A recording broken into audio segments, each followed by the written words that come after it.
Masjid Al-Rodoh, mudah-mudahan amal ibadahnya diterima oleh Allah Subhanahu wa taala. Billahi lahul Fatihah. A'udzu billahi minasyaitonir rajim. Bismillahirrahmanirrahim. Alhamdulillahi rabbil alamin. Arrahmanir rahim. Maliki yaumiddin. Iyyaka na'budu wa iyyaka nasta'in. Ihdinas siratal mustaqim. Siratal ladzina an'amta 'alaihim ghairil maghdubi 'alaihim waladdallin.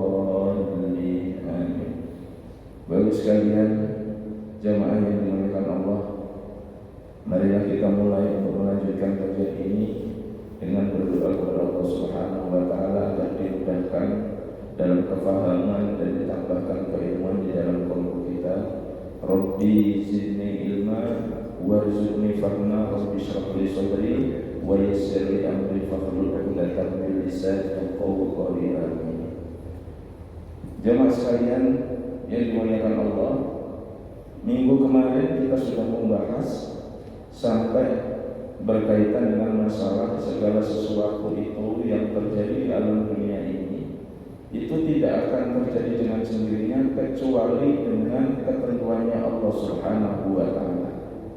Jadi apapun yang ada di dunia ini itu tidak akan terjadi tiba-tiba dan tidak ujuk-ujuk, tetapi semua yang terjadi di alam dunia ini, baik alam malakut maupun alam mulk itu yang ada di alam dunia ini, alam malakut itu yang ada di alam lain, itu semua terjadi atas kehendaknya Allah, atas kuasanya Allah, dan atas seleranya Allah. Oleh karena itu, bapak sekalian, karena segala sesuatu itu ditakdirkan menggunakan pedomannya adalah semua ketentuannya atas Allah, maka apapun yang terjadi sesungguhnya kita beramal itu hanya merupakan bagian dalam rangka mencari ridhonya Allah Subhanahu wa taala. Jadi kalaupun kita ibadah bukan semata-mata pasti kita itu akan mendapatkan surganya Allah, tidak. Karena Allah tidak bisa didikte dengan kepastian dari hambanya. Tetapi dalam rangka untuk bagaimana kita itu memantaskan diri mencari ridhonya Allah Subhanahu wa taala. Sehingga ketika orang dikasih pahala oleh Allah itu karena anugerahnya Allah Subhanahu wa taala. Dan kalaupun orang diadab dikasih siksaan oleh Allah itu karena keadilannya Allah Subhanahu wa taala. Makanya baginda Nabi Muhammad SAW ini adalah keyakinan etikotnya orang-orang yang para salafus saleh itu, bahwa keyakinan orang-orang terdahulu yang dibawa oleh Rasul kemudian sampai sahabat itu ya ada kejadian setelah kita mati hidup di dunia ini kita akan mati. Nah setelah kita mati maka kita akan menemui sebuah alam yang disebut dengan alam mahsyar.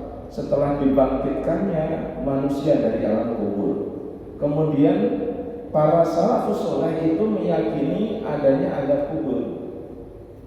Jadi kalau orang yang hidup di dunia ini kemudian dia tidak yakin atas itu, maka biasanya ya santai-santai saja, karena menganggap dunia ini adalah sebuah kenikmatan yang tidak ada balasannya nanti.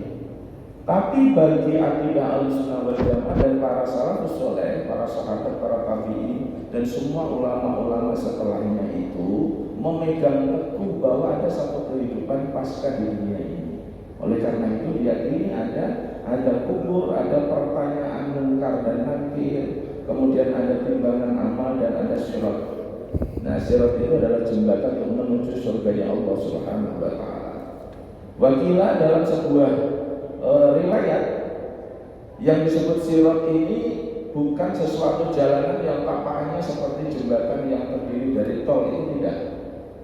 Tetapi dia jembatan yang besarnya itu setidaknya dari rambut saja itu masih 1/700-nya. Bisa dibayangkan tajamnya, bisa dibayangkan kecilnya. Nah ini adalah sebuah bagaimana tentang masalah soal gambaran-gambaran etikodiahnya para salafus saleh. Kita lanjutkan. Fahada usul darajat salafus saleh radhiyallahu alaihi ajma'in ala i'tiqadiyya wa tamassuki biha wa waqa 'alaiha istima'u qabla tanawu'il bid'ah wa dhuhuril ahwali. Jadi hal ini merupakan pokok dari i'tiqad atau akidahnya para salafus saleh yang dipegang kuat olehnya dan meletakkan atas apa keyakinan yang sudah dipegang tersebut dalam amaliyahnya yang telah menjadi ijma sebelum datangnya bid'ah yang merajalela dan sebelum datangnya hawa nafsu yang menonjol atas kehidupan manusia.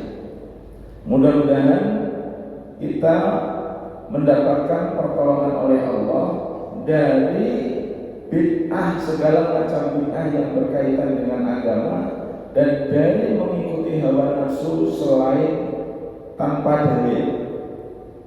Jadi alam dunia ini Pak, dalam perkembangannya itu pasca Rasulullah ini, maka bid'ah soal agama kemudian berkenaan dengan manusia, umat Islam semuanya maupun umat Rasulullah itu yang mengikuti hawa nafsu itu senantiasa nampak di alam-alam setelahnya. Oleh karena itu kita senantiasa berdoa setiap saat itu agar dijauhkan Allah dari segala sesuatu yang menghinggapi pada kolbu kita atas berbagai persoalan yang berkaitan bid'ah dan hawa nafsu. Karena apapun yang bentuknya hawa nafsu, sekalipun kelihatannya baik, maka dia akan menimbulkan kecelakaan. Contoh kecil, Pak ya, beribadah, sholat, kayaknya nafsu sekali. Ya, pengennya nafsu sekali, pengen sholatnya banyak. Tapi begitu sholatnya banyak itu, pengaruh kolbunya, dia menganggap lama-kelamaan karena nafsu Pak. Dia ketika dikasihkan sesuatu yang tidak enak sama Allah dalam sebuah kehidupan atau apapun, biasanya mudah sekali kolbunya itu terseret kepada sesuatu yang tidak ridho atau tidak qanaah atas qadanya Allah. Biasa kasarnya kalaupun kaya biasanya ibadahnya terus, hajatnya malam hari juga terus, sudah berkali-kali. Tapi kok kaya itu enggak, secemerlang yang orang enggak pernah ibadah. Nah ini godaannya akan terus Pak. Maka apapun bentuknya yang namanya nafsu itu pasti akan menjerumuskan pemiliknya kepada jurang kesesatan, apapun bentuknya. Makanya dalam teori ilmiah tentang masalah soal bagaimana pengaruh diri manusia terhadap lingkungan yang berada di sekitarnya, setiap sesuatu yang digerakkan dengan nafsu, walaupun itu doa Pak, maka vibrasinya atau daya tariknya itu rendah atau negatif. Contoh kecil, berdoa ingin segera diwujudkan agar punya materi yang banyak, agar punya duit yang banyak, agar bisa bayar hutang yang cepat. Ketika dia itu dilakukan proses untuk berdoa sama Allah begitu, kemudian kok jantung ini selalu deg-degan terus menunggunya, kemudian selalu menanti kapan ini kok nggak wujud-wujud. Nah itu ciri nafsu Pak. Maka biasanya sering terhalang berada di hadapan Allah Subhanahu wa Ta'ala. Nah makanya kalau punya keinginan tadi itu Pak, ini kan bab yang berkaitan dengan masalah pentingnya bagaimana menonjolnya hawa nafsu di atas ibadah kita. Nah, jadi para keyakinan salafus saleh itu senantiasa memegang teguh bagaimana pentingnya i'tiqadiyah tentang hal-hal yang berkaitan dengan masalah ibadah, mencari ridhonya Allah, kemudian meyakini hal-hal kehidupan setelahnya. Tsumma nadhurta fi amalil qalbi wa mawajibi bil batiniyati wal manahi. Kemudian apabila engkau telah memiliki atau telah mampu mempelajari hal-hal yang berkaitan dengan ilmu tersebut di atas secara luas, maka selanjutnya engkau pikirkanlah dalam soal amal-amal yang berkaitan dengan hati. Jadi kewajiban belajar dan mempraktekkan amal ibadah yang berkaitan dengan qalbu. Wal muwajibil batiniyati wal manahi, baik yang diwajibkan maupun yang dilarang. Jadi kalau kemarin kita sudah tahu pengalaman ini masih akobah yang pertama, yaitu tentang ilmu dan ma'rifah. Nah, apa yang kira-kira diwajibkan di dalam soal ilmu qalbu itu, Pak? Memelihara hati agar senantiasa dia dalam kondisi yang baik, yang soleh, ya solehnya qalbu itu, diantaranya mengembangkan sifat sakhah. Sakhah itu lemah, ya, kemudian ikhlas, ridho, qanaah. Qanaah itu terima, Pak. Jadi kalau sekarang dikasih hal yang kayak gini, walaupun sakit ya tidak apa-apa, kita terima aja saat ini. Itu ridho dan qanaah. Qanaah misalnya dikasih rezeki yang harusnya 10 juta kemarin, misalnya dikasih gajinya itu 50 juta, sekarang turun jadi 30 juta, ya tidak apa-apa, qanaah. Nah, ini adalah hal-hal yang diwajibkan di dalam memelihara qalbu di hadapan Allah Subhanahu wa taala. Yang dilarang apa? Iri, dengki, hasud, ya, tamak, kemudian kibir. Ya, kibir itu sombong, Pak. Kemudian sum'ah, menonjolkan amaliyahnya, riya, pamer. Nah, itu hal-hal yang dilarang, Pak. Nah, makanya kita setelah kita tahu itu, maka kita wajib perlahan-lahan untuk mengamalkannya. Allati ta'ti fi hadhil kitabi la yahsuna laka ilmuhu, yang akan datang di dalam keterangan kitab ini selanjutnya, agar engkau berhasil memiliki ilmu yang berkaitan dengan gerak-geriknya qalbu. Nah, jadi ini bab awal, nanti baru menuju ke bab yang kedua. Nah, ini nanti yang belakang-belakangnya di dalam kitab ini akan diterangkan lebih detail seperti ini. Tsumma ta'rifa jumlata ma tahtaju ila istimali katahurati was-salati was-shawmi wal mahwi. Kemudian engkau juga akan mengetahui tentang sesuatu hal yang kau butuhkan dan untuk diamalkannya dalam sebuah ibadah. Jadi ibadah yang berkaitan dengan ibadah dohiriyah, yaitu seperti tahurah, bersuci, kemudian sholat, saum, dan lain sebagainya. Nah, jadi membahas tentang bab mempelajari ilmu ini adalah sebuah kewajiban. Jadi belajar ilmu tauhid, kemudian ilmu tasawuf yang berkaitan dengan ilmu hati, kemudian ilmu fikihnya melengkapi. Nah, di antara itu semua, Bapak sekalian, maka apabila kita sudah menguasai, maka kenapa bab awal di dalam kitab ini itu bab tentang menerangkan ilmu dan ma'rifat? Karena ilmu itu bagian dari pengetahuan dan ma'rifat itu adalah melihat, mengetahui yang sesungguhnya. Setelah itu mengetahui bab Allah ini, setelah itu baru bab berikutnya dalam perjalanan ibadah menuju jalan ke surga Allah Subhanahu wa taala. Ya, mohon maaf, suaranya agak sedikit serak-serak, tapi bukan serak-serak bahasa ya.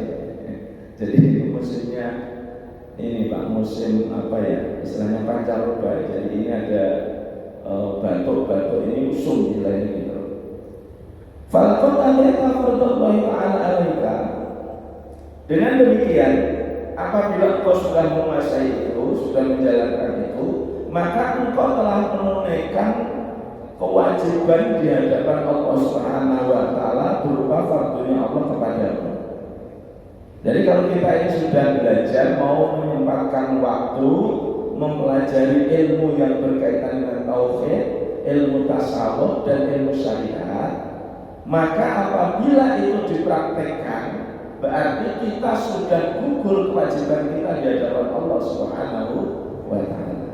Nah, jadi kalau belum, Pak, belum gugur.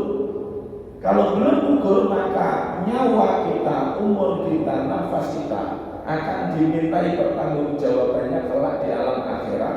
Untuk apa kau dikasih nyawa sama Allah? Untuk apa dikasih nafas sama Allah? Ditanya terus besok di akhirat. Kalau lebih banyak hal yang tidak menuju kepada ketaatan dan tidak menuju kepada ridhonya Allah, maka otomatis kita akan mendapatkan afatnya Allah Subhanahu wa taala. Alladzi ta'abaka fi babil ilmi wal qad sirta min ilmi ulama umat Muhammadin sallallahu alaihi wasallam ar-rasikhina fil ilmi. Jadi dengan demikian apabila kita sudah melakukan, menguasai, mempelajari hal tersebut, kita sudah gugurlah karena kita sudah menunaikan kewajiban atas hal yang diwajibkan oleh Allah Subhanahu wa taala terhadap hal-hal yang kita mesti ibadah kepada Allah Subhanahu wa taala dengan ilmu.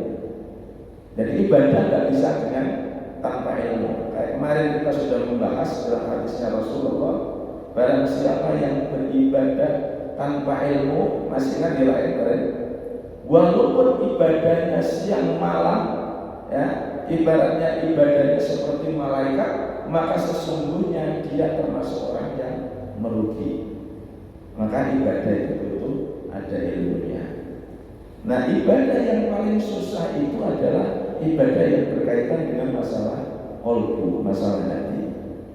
Apabila kita sudah melakukan itu dan kita sudah mengamalkan atas apa yang kita lakukan untuk ibadah di hadapan Allah dengan ilmu, ya beramal ya tahu ilmunya, kemudian beribadah maka ya tahu ilmunya, sholat, puasa, zakat tahu ilmunya, kemudian juga bagaimana menata hatinya, maka walaqad sirta min ulama'i ummati Muhammadin sallallahu alaihi wasallam ar-rasikhina fil ilm. Berarti kita sudah termasuk orang yang tergolong ulama dari umatnya Nabi Muhammad sallallahu alaihi wasallam yang ilmunya itu melekat di dalam qalbinya. Fa in amilta bi ilmika wa aqbalta ala imarati ma'adika kunta ibadan aliman amalan lillahi ta'ala ala basirati ghayr jahil. Maka apabila engkau telah mengamalkan dengan ilmumu, ya, jadi belajar ilmu ini dipraktekin. Kalau sekiranya kita belajar bagaimana cara untuk hati itu senantiasa istiqomah agar ikhlas, gimana cara gerakan ikhlas, dikasih takdirnya Allah, gimana menerima ridho. Nah, ketika kita sudah bisa mempraktekkan itulah, wa aqbalta ala imarati ma'adika, dan kita sudah menghadapkan segala sesuatu itu atas sebuah perkara-perkara yang berkaitan dengan masalah akhirat. Jadi kita otomatis setiap beramal itu fokusnya itu masalah kehidupan akhirat. Nah, kalau kita sudah bisa mempraktekkan itu, maka kita baru tergolong kunta abadan aliman, baru tergolong hambanya Allah yang alim, yang tahu. Serta amalan lillahi ta'ala, orang yang menjadi hambanya Allah, yang punya pengetahuan, yang beramal karena Allah Ta'ala ala basiratin ghairu jahilin, atas dasar kecerdasan, bukan atas dasar kebodohan.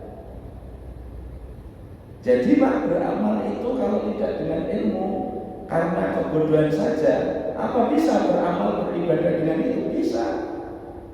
Kenapa? Karena beribadah itu bisa taklid. Lihat orang, lihat siapa yang percaya tanpa mau tahu gimana ilmunya, itu namanya taklid. Nah, kalau taklid membabi buta, ya makanya kenapa taklid itu tidak boleh membabi buta, walaupun dengan ulama siapapun. Harus betul-betul belajar sedikit demi sedikit untuk punya fondasi ilmunya. Karena kalau taklid membabi buta, sekali imamnya di depan itu kira-kira kesasar, kita ikut kesasar. Maka kita harus punya pedoman bahwa di dunia ini sekalipun orang yang alim, sekalipun alimnya, sealim-alimnya, maka kita harus punya keyakinan itikadiyah kita sebagai Ahlussunnah wal Jamaah itu, dia tetap manusia yang tidak boleh kita sucikan kecuali hanya Rasulullah Muhammad sallallahu alaihi wasallam. Paham ya Pak ya? Makanya di dalam dunia tasawuf itu seorang mursyid pun, ya guru mursyid guru yang membimbing dalam soal spiritual, kadang-kadang bisa nafsukan, bisa tergelincir. Ulama yang banyak juga yang tergelincir. Makanya godaan yang paling besar itu adalah godaan ulama yang punya ilmu. Itu berat sekali godaannya Pak. Jangan dikira punya ilmu itu ya gampang, enggak. Kemarin kan kita sudah membahas kan, orang punya ilmu itu godaannya macam-macam. Ya ketika dia ingin untuk menyampaikan ilmunya kayak saya ini, kadang-kadang di hati itu takabur atau enggak, merasa pintar enggak, merasa kira-kira pamer enggak, kira-kira biar diakui orang enggak, itu semua akan membelah. Apalagi kalau sekiranya itu menyampaikan sesuatu dan orang itu betul-betul masuk dalam kolbunya, itu godaannya luar biasa orang lain. Ya kan, atas apa yang saya sampaikan, makanya dia bisa paham. Loh, itu godaannya luar biasa. Nah ini semua adalah bagaimana membatasi setiap ibadah kita itu harus diilmoni dengan sesuatu hal yang berkaitan dengan masalah ilmu hati. Nah apabila kita beramal dengan ilmu yang kita sudah ketahui, dan setiap amaliyah kita itu kita hadapkan dalam rangka visi akhiratnya, maka kita sudah menjadi hamba Allah yang berilmu dan mengamalkan karena Allah atas kecerdasan, bukan karena kejahilan, wala muqallidin, dan bukan karena taklid, wala ghafilin, dan bukan karena terlena. Karena zaman-zaman akhir ini Pak, mohon maaf, banyak orang yang kira-kira alim itu pun kebingungan. Dan banyak para mutabik itu orang yang ikuti jamaahnya, itu taklid membabi buta, fanatik, yang kemudian menjadikan atas hal yang terjadi dalam setiap tindakan, ucapan, amaliyahnya, semua itu akhirnya fanatik membabi buta yang terjerumus kepada nafsu. Nah itu berarti maka kita harus menghindari untuk itu. Apabila kita bisa memilah seperti tadi, beramal, beribadah dengan tatanan-tatanan fokusnya untuk kehidupan akhirat, kemudian dalam rangka memelihara kolbu itu tetap connect sama Allah Subhanahu wa Ta'ala atas keikhlasannya, maka falakasyaraful adilu, maka sesungguhnya untuk dirimu tadi itu, atas dirimu yang sudah melakukan itu, ada satu kemuliaan yang agung. Nah inilah yang paling disenangi Allah Pak.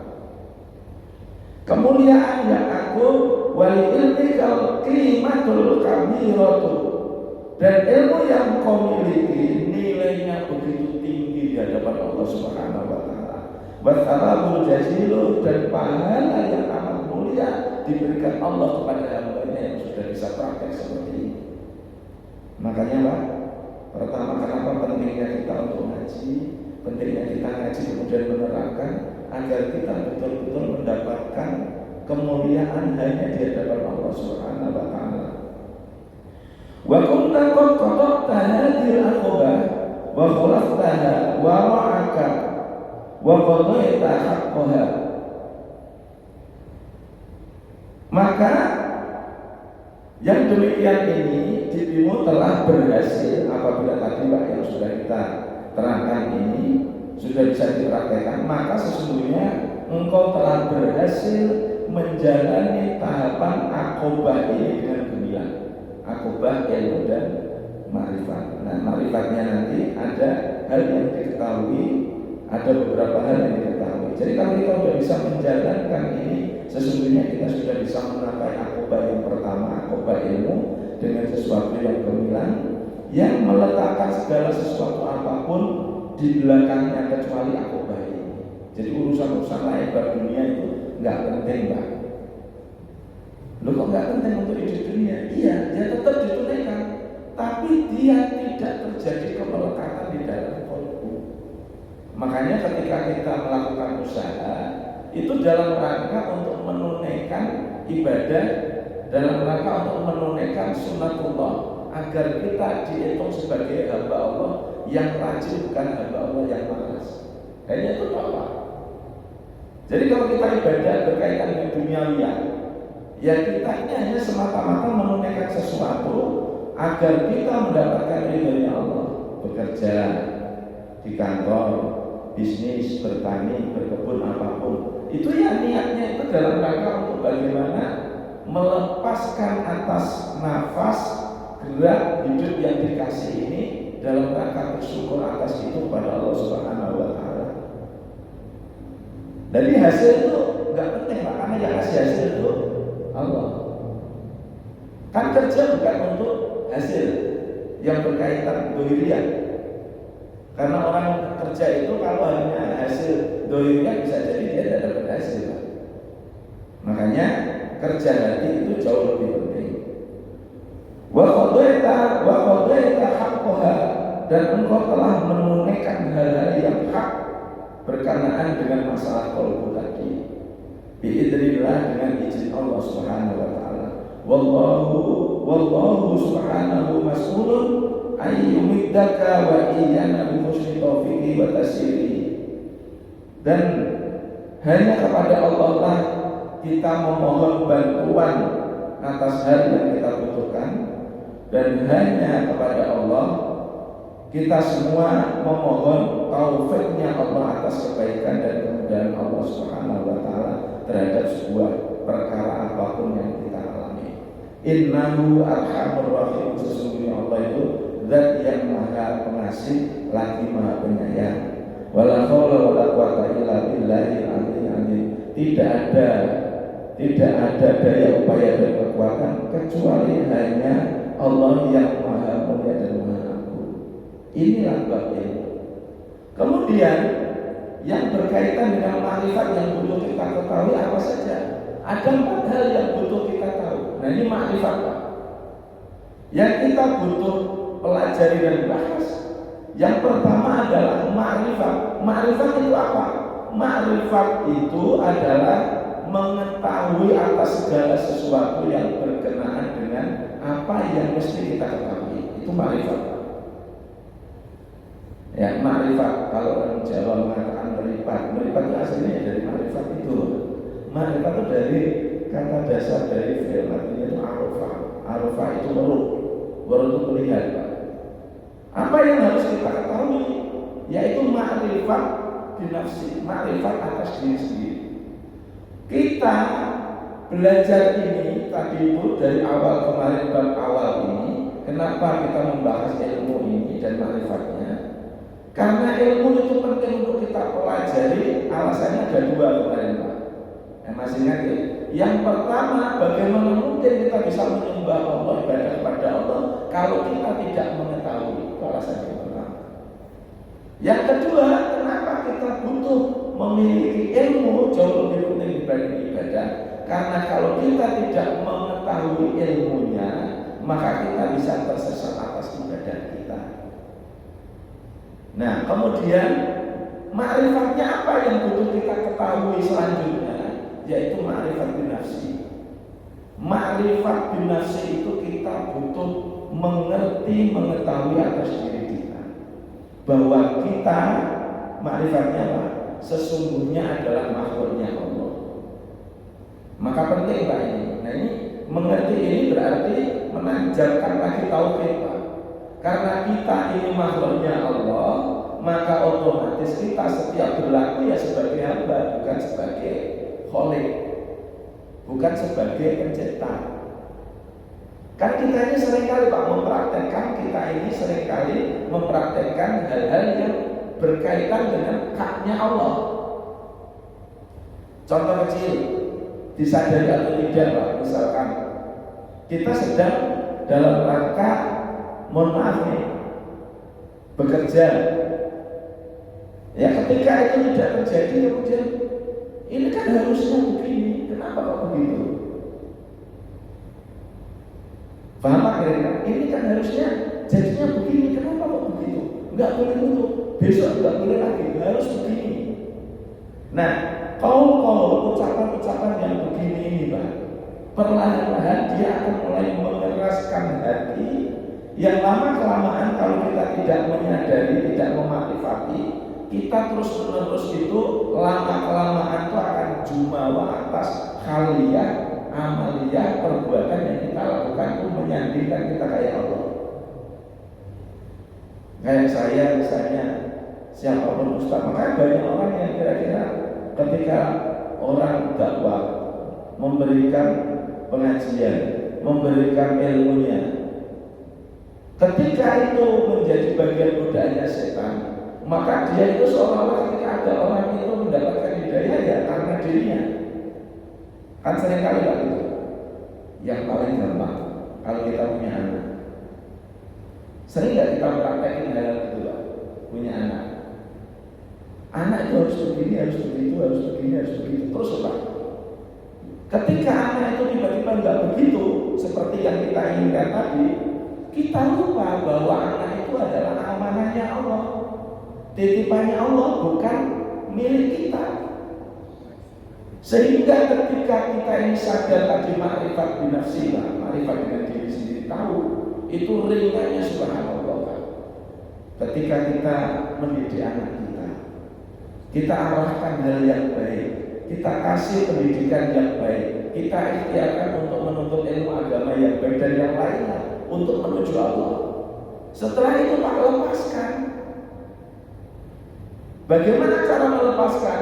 Jangan senantiasa mendikte bahwa dia harus jadi A maupun B karena dirimu. Sudah disuruh untuk ibadah, diajari sholat terus menerus sampai dia sudah dewasa.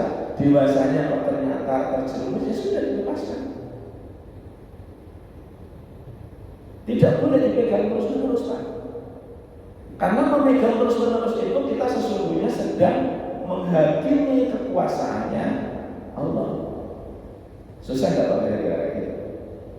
Ya nggak kira-kira? Dalam prakteknya kadang-kadang kan masih nangis, masih getun, masih apapun gitu Pak. Kan'an itu putranya Nabi dan Rasulullah. Nabi Nuh ketika dia tersesat, si Kan'an, Nabi Nuh menangis. Ditangis, bagaimana kamu kok bisa seperti itu, kamu kan anakku.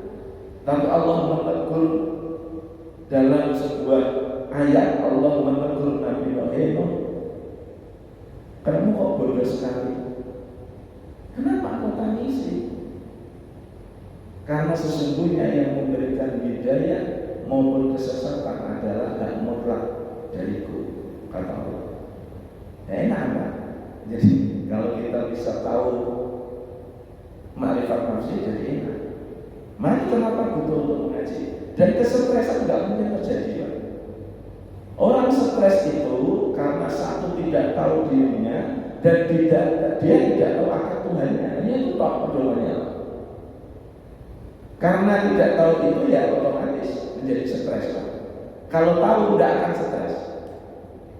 Pengusaha Pak, tadinya kaya-kaya, sekelas mohon maaf Pak, pemilik, misalnya ini contoh ini mengandai-andai, pemilik salah satu perusahaan di Indonesia yang besar itu, tidak usah saya sebut Pak. Saat ini misalnya sedang digugat oleh perusahaan yang punya tol itu, gugatannya itu kalau dihitung hampir seluruh kekayaannya mau digugat 19 triliun Pak. Kalau ini orang Muslim dan dia mengetahui, ya santai saja Pak. Kalau tentu hilang kekayaannya semua atas masih dikasih hidup, ya bisa jadi itu akan menjadi sebuah pahala besar di hadapan Allah Subhanahu wa Ta'ala. Makanya kan sabar itu ada tiga tingkatan. Nah, sabar ala ta'at, sabar ala maksiat, kemudian sabar ala musibah. Nah yang terakhir ini yang paling berat, karena yang terakhir ala musibah ini, nah itu dipilah menjadi dua bagian. Ada orang itu yang hidupnya di dunia itu seringkali menjadi ahlul nikmah. Hidupnya dia enak kok, bisnis lancar, kerja menjabat, lancar karirnya terus meningkat, gaji meningkat terus, nggak pernah sakit, anaknya baik aja semua, istrinya baik-baik terus. Nah ini ahlul nikmah Pak. Tetapi ada orang yang hidupnya sebaliknya, seringkali dapat musibah terus, seringkali sakit-sakitan, seringkali nggak pernah hoki. Nah ini namanya ahlul musibah. Siapa di antara dua ini Pak kelak di akhirat Yang dia mendapatkan tingkatan paling tinggi itu ahlul musibah. Orang yang punya musibah itu Pak, itu dalam sebuah riwayatnya kalau dibandingkan bisa ditukar Pak, nanti ahlul musibah ini memiliki tingkatan yang ini Pak, derajat ruangannya VIP-nya itu 3 tingkatan di atasnya ahlul nikmat. Itu ahlul nikmat itu nyesel. Ya Allah, kalau dikasih kesempatan lagi saya ingin pindah di situ, nggak apa-apa, saya nggak punya apa-apa, begitulah. Nah, itu yang pertama ma'rifat nafsi. Yang kedua ma'rifatullah.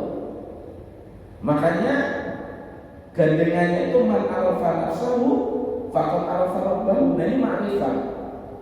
Barang siapa yang mengerti, faham akan dirinya, maka sesungguhnya dia faham akan Tuhannya. Nah, yang kedua itu ma'rifatullah. Apa yang kita butuh tahu ma'rifat terhadap Allah, yaitu berkenaan dengan hal-hal yang berkaitan dengan sifat-sifatnya Allah yang kemarin kita sudah pelajari, kita sudah bahas bahwa Allah itu adalah Tuhan yang memiliki hak mutlak atas diri kita, yang maha kuasa, maha pemurah, maha pengasih, maha penyayang. Semua hal-hal yang berkaitan yang melekat pada kekuasaannya Allah itu mutlak.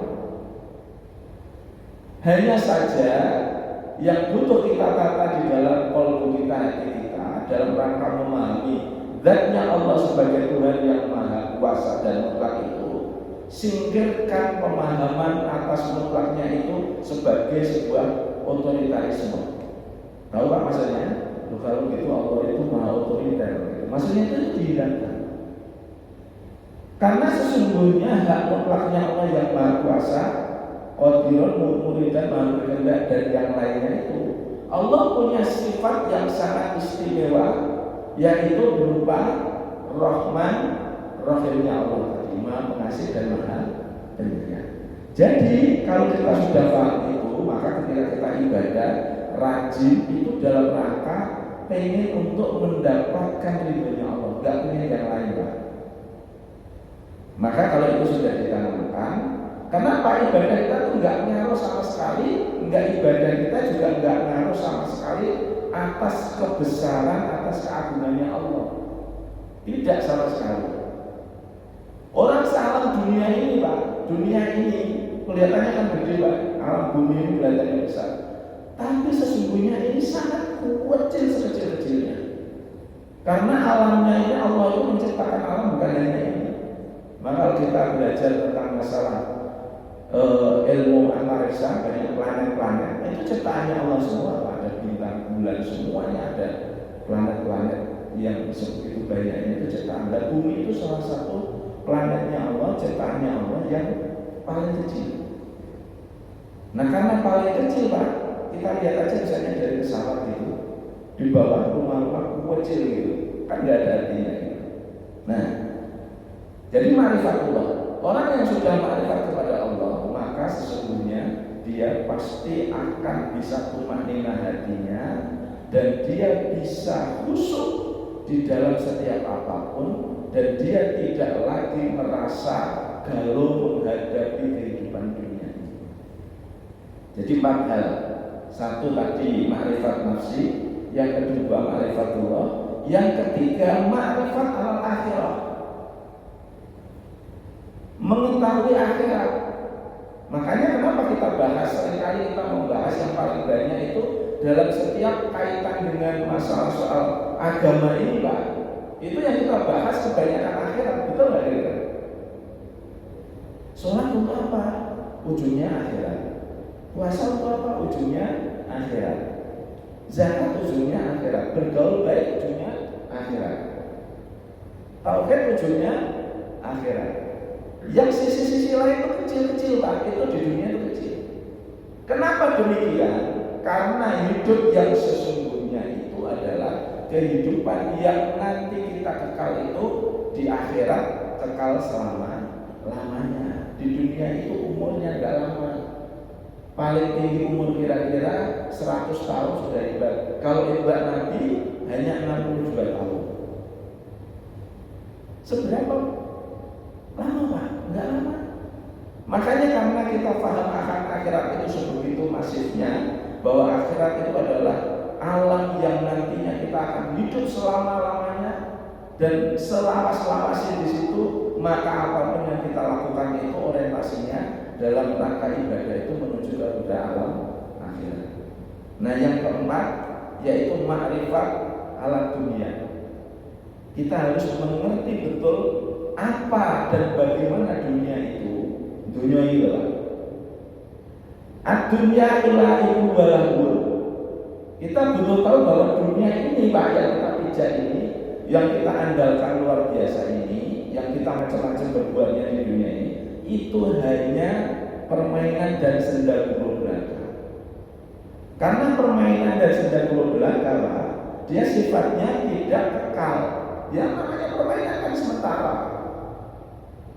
Nah, karena permainan sementara kita sedang bermain, maka jadikan itu permainan ini itu menjadi bagian dari latihan agar menjembatani akhirat. Makanya ad-dunya majra'atul akhirat.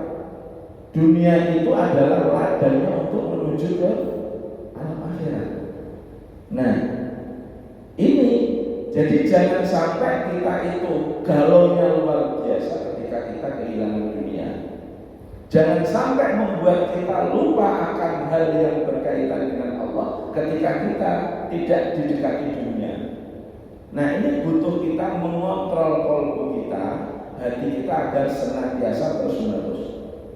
Orang punya jabatan, Pak, ada batasnya tidak? Jabatan. Pak Fajar pernah menjadi anggota dewan, ada batasnya? Ada batasnya. Jadi bupati, kalau dia mulus ada batasnya 2 periode 5 tahun, 5 tahun lagi. Nah, kalau tersandung Pak, bisa jadi 3 bulan atau 4 bulan Pak. Yang lagi rame-rame itu dipakai, bisa jadi Pak, umurnya 6 bulan. Lalu jabatan Pak, ya, memegang jabatan tanpa menjadi direktur, ya sama aja ada batasannya dunia. Jadi karena dia ada batasannya, maka kita tidak perlu galau-galau amat untuk menyikapi masalah dunia. Siapa yang tidak galau akan dunia berarti dia sudah paham.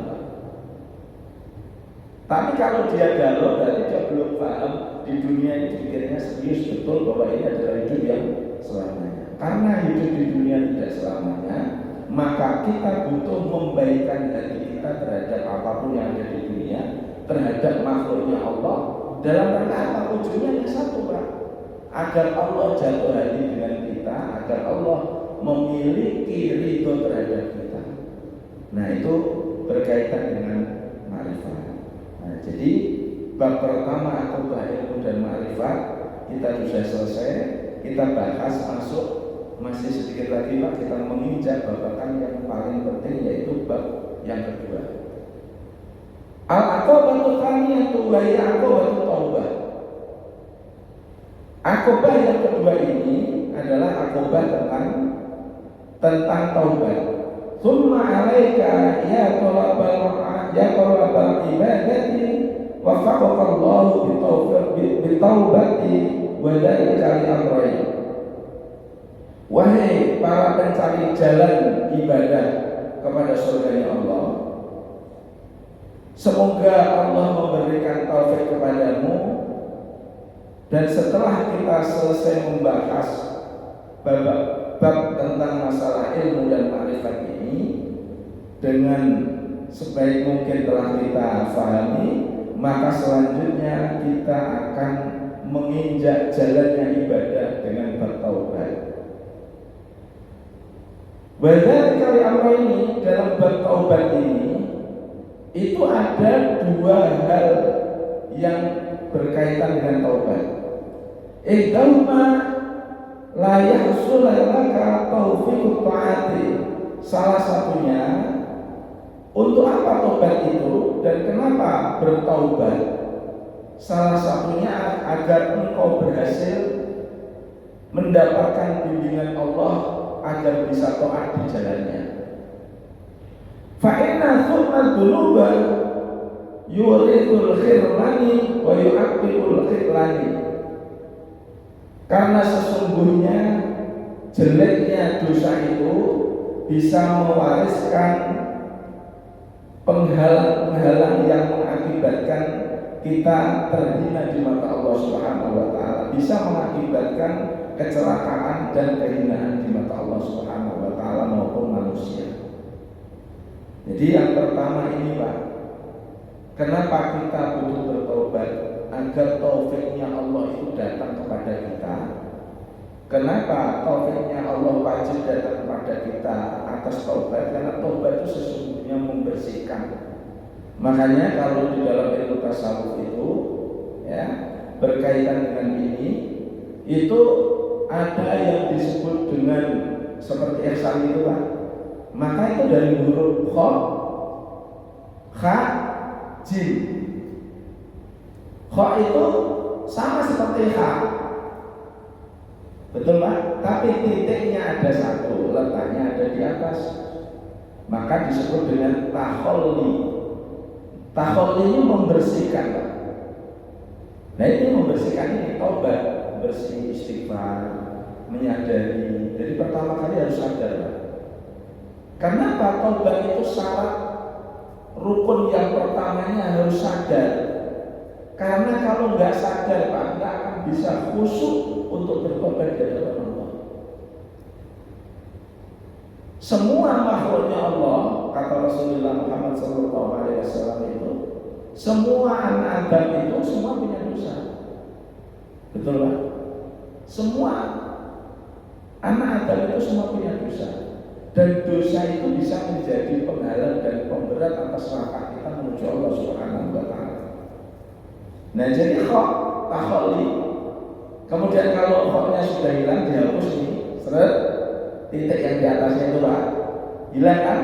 Dia menjadi kha. Kan koknya itu ada di atas. Kemudian dia dihapus karena sudah beristighfar, sudah taubat, dibersihkan dari dosa-dosa. Namanya takholli itu membersihkan diri ini, kolbu ini dari segala hal yang menghalangi, yang kotor-kotor mempengaruhi dalam kolbu kita. Karena sudah dibersihkan, dia bentuknya menjadi kha. Titiknya hilang Pak. Kan nutfain di titik ini hilang. Menjadi kha, kemudian disebut dengan tahalli. Tahalli itu mengisi segala sesuatu yang tadi sudah bersih, diisi dengan sesuatu yang kebaikan. Amal baik, ibadah, rutin, kemudian menjadi ikhlas dan macam-macam. Kalau itu sudah bisa, maka titiknya berubah menjadi penghias ya di dalam lingkarannya itu jin, tajalli. Nah tajalli ini menjadi manis, menjadi penghias. Kalau kita sudah membiasakan diri kolbu ini senantiasa dipandu dalam urat-urat keikhlasan, ketawaduan, qanaah, kemudian sakhah dan lain sebagainya, maka selanjutnya yang ada nanti menjadi halwanul iman. Anda, Bapak Ibu sekalian, bisa merasakan, panjenengan bisa merasakan manisnya iman. Nah, bagaimana ciri orang bisa merasakan halwanul iman? Manakala dia saat bersyukur, itu dia bisa merasakan getaran hatinya, itu tahu persis atas kelebihan fadlnya Allah yang datang kepadanya. Nah, kalau itu tidak dihadirkan halwanul iman, itu tidak dihadir, itu Pak, nggak rasa. Contoh kecil, nanti Bapak latih.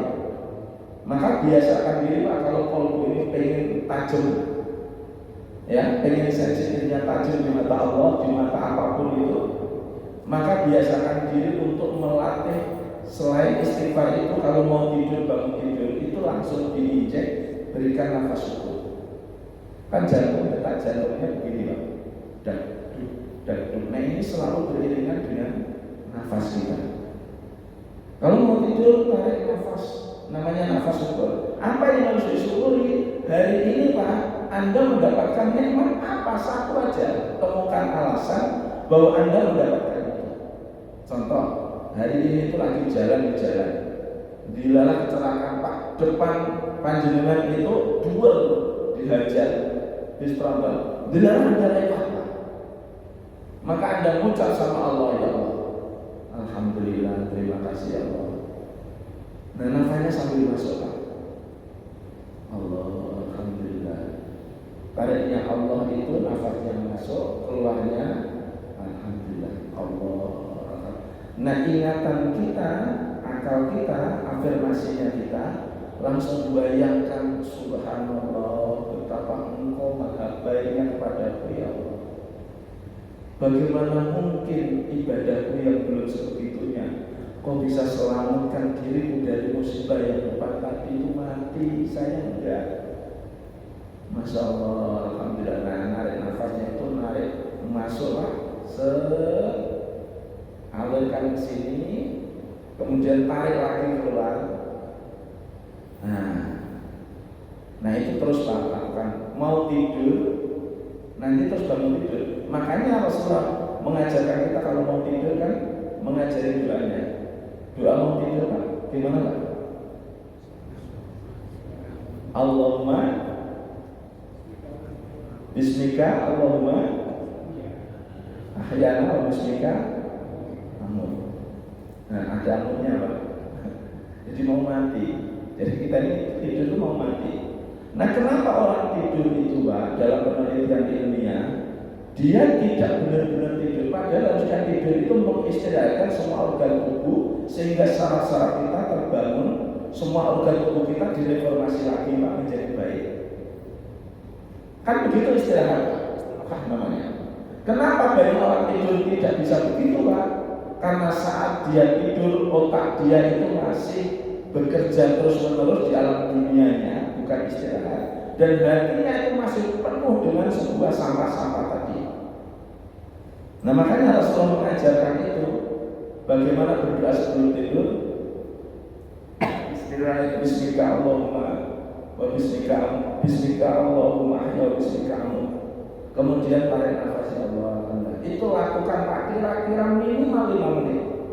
Kalau panjenengan bisa 10 menit, Pak insya Allah pada saat itu jenengan dikasih efeknya itu satu, hatinya tenang terus, yang kedua badannya sehat, yang ketiga awet muda.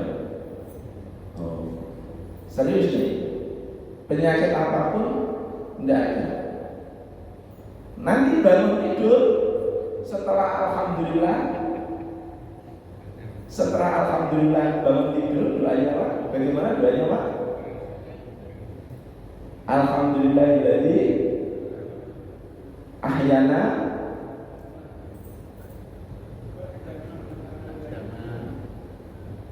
Alhamdulillahilladzi ahyana ba'dama amatana wa ilaihi nusyur.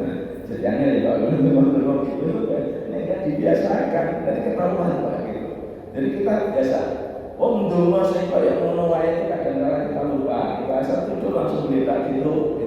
Apalagi dilatih untuk melatih tadi Pak, otot kolbu. Jadi doa itu ada zikir kaifiyahnya yang banyak. Kalau mau kira-kira nanti agar tidak digoda jin saat tidur macam-macam, bagaimana membaca surat Ikhlas 3 kali, surat Falaq, surat An-Nas, Fatihah, ayat kursi, kemudian doanya gitu kan Pak. Nah, jadi kalau mau lagi agar sihir tidak mempan sampai kemana-mana, Bismillahirrahmanirrahim. Jadi berdoa yang untuk kalimat taman dari syarima khulaq dibaca. Nah itu belum sampai itu. Nah yang kita lakukan kalau bisa dilakukan terus itu Pak insya Allah pelan-pelan nanti akan mulai menajamkan waktu kita. Tetapi tidurnya biasanya nyenyak. Kenapa? Dalam penelitian ilmiah itu disebut gelombang otak masuk ke alfa. Jadi otak nggak kerja lagi. Kalau otak nggak kerja ya motor itu istirahat Pak. Tapi kalau nggak dia kerja, berarti saat kita itu melakukan sesuatu tidur itu seperti motor itu digas sambil giring, makanya badannya jadi rusak. Nah itu seperti itu. Jadi sesungguhnya Pak, kejelekan dosa itu akan menjadi penghalang dan menjadi efek atas kehinaan terhadap diri kita. Fa'anna qaidat dunubi yamna'u 'anil masyi' ila ta'ati Allahi azza wa jalla wa musyara'ati ila khidmati. Dan sesungguhnya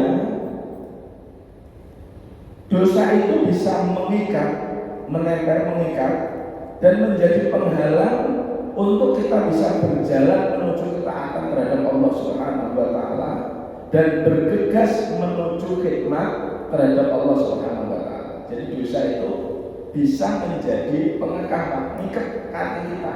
Nggak bisa kita cepet-cepet, nggak bisa kita itu kira-kira jalan lari untuk menuju ibadah taat kepada Allah, nggak bisa.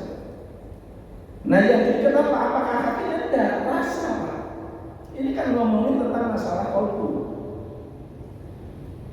Jadi yang diikat itu kolbu, kita nggak bisa lari, nggak bisa bergegas cepat untuk menuju sensitivitas terhadap ketaatan terhadap Allah.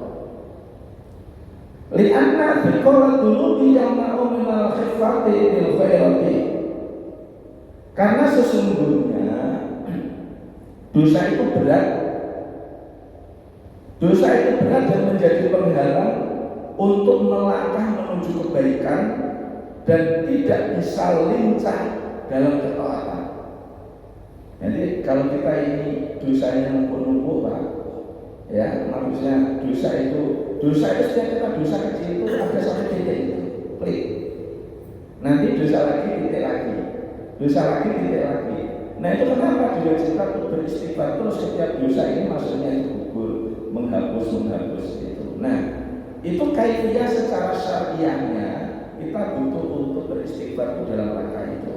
Maka hadisnya baginda Nabi Muhammad SAW menyatakan, Innal abda idza adnaba nakiru fi qalbihi takatun saudara. Jadi apabila seorang hamba itu berdosa, maka dia sesungguhnya meneteskan satu titik nukta hitam ada di dalam kalbu. Kemudian ketika dia melakukan lagi, dia balik lagi ada satu titik lagi. Hatta yaqa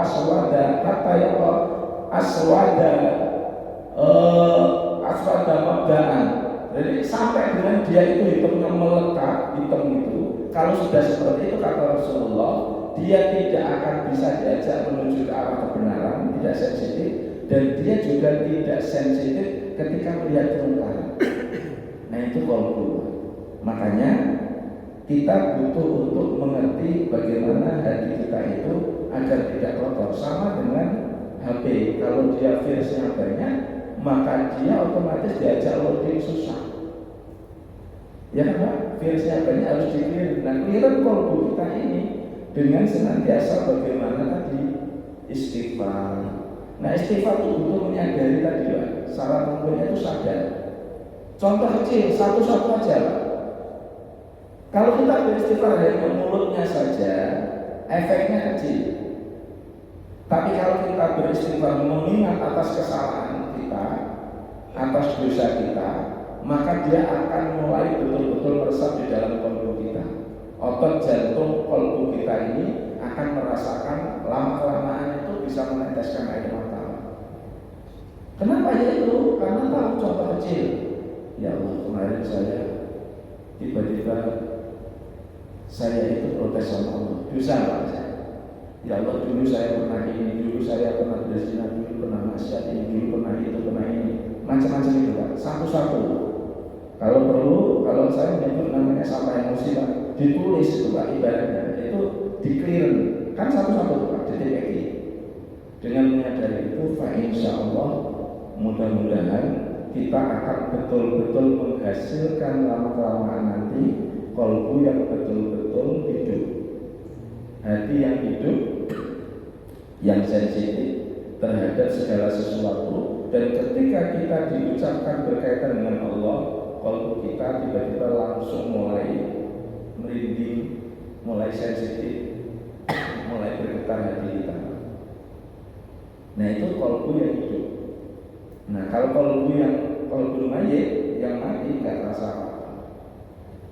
Mudah-mudahan kita mengaji di dalam hal ini bisa memudahkan kita senantiasa bagaimana senantiasa menghidupkan hati kita, karena ngaji tasawuf yang paling utama ini adalah bagaimana pentingnya kita mengerti, menyadari dan mempraktekannya. Mudah-mudahan pengajian kita ini selalu diridhoi oleh Allah Subhanahu wa taala dan kita mendapatkan senantiasa taufik dan mendapatkan ilmu yang bermanfaat. Demikian kita sambung berikutnya Pak. Mudah-mudahan minggu depan insyaallah. Dan dan kita istiqomah untuk mengaji seperti ini dalam rangka apa? Satu, untuk mencari ridhonya Allah Subhanahu wa Ta'ala, karena kita tidak tahu sampai kapan kita dikasih kesempatan oleh Allah Subhanahu wa Ta'ala. Mudah-mudahan kita tidak pernah bosan untuk senantiasa mengamalkan kebaikan atas apa yang kita dapatkan dari Allah Subhanahu wa Ta'ala. Kurang lebihnya billahi taufiq wa hidayah. Wassalamualaikum warahmatullahi wabarakatuh.